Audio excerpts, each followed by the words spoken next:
I thought we'd finish with Joseph, but maybe just one more thing. I'm always fascinated by this, that Joseph was in prison, prolonged season, and then two other guys are thrown into prison with him. And his experience has been really tough, to put it mildly. God had made him this promise. Of course, nothing had happened. He got further and further away from home, and he lost his contact with his brothers. The vision of his brothers bowing to him and purpose and all that seems totally lost. He's a prisoner. And then these guys come in and say, we've had dreams. And I always think it's amazing. I think Joseph, I would think, should say, hey, forget dreams. I had a dream, that's why I'm in prison. But no, tell me your dream. I think it's such a victory. Tell me your dream. I think, wow, he still believes. He hasn't abandoned his dream.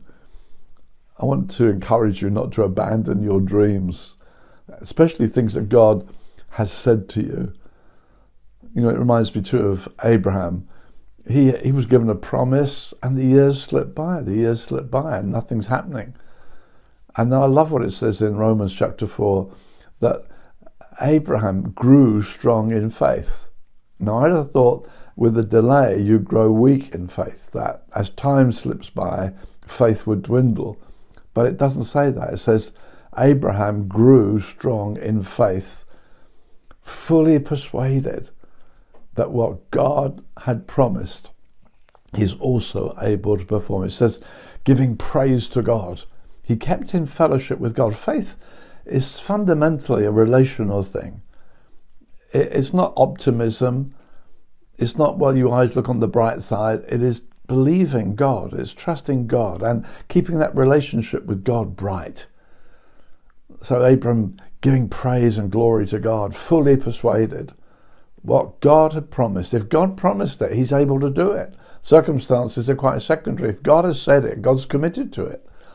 I know when I first left secular work, I was living by faith. No one had guaranteed me any income, and I was doing some door-to-door visitation on a council estate, and money was growing very low, and I needed God to remind me of his faithfulness, and faith was challenged. And I read my Bible systematically, and I thought, I need a word from God today. And I came to Titus in my reading. I thought, oh wow, Titus, all about deacon appointment.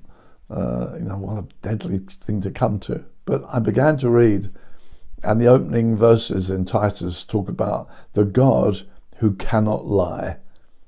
I mean, for me, it just sent my faith soaring again. The God who cannot lie. Faith is to do with this wonderful God, how he is utterly trustworthy. It's not about optimism, it's about trusting him. Keep close to him, keep believing him. Don't abandon things that God has said to you. I love the story of Caleb. He kept believing. He said, 40 years on, I'm as strong now as I was. I'm still believing God. Let me encourage you, don't abandon the things God's promised you. God bless you today.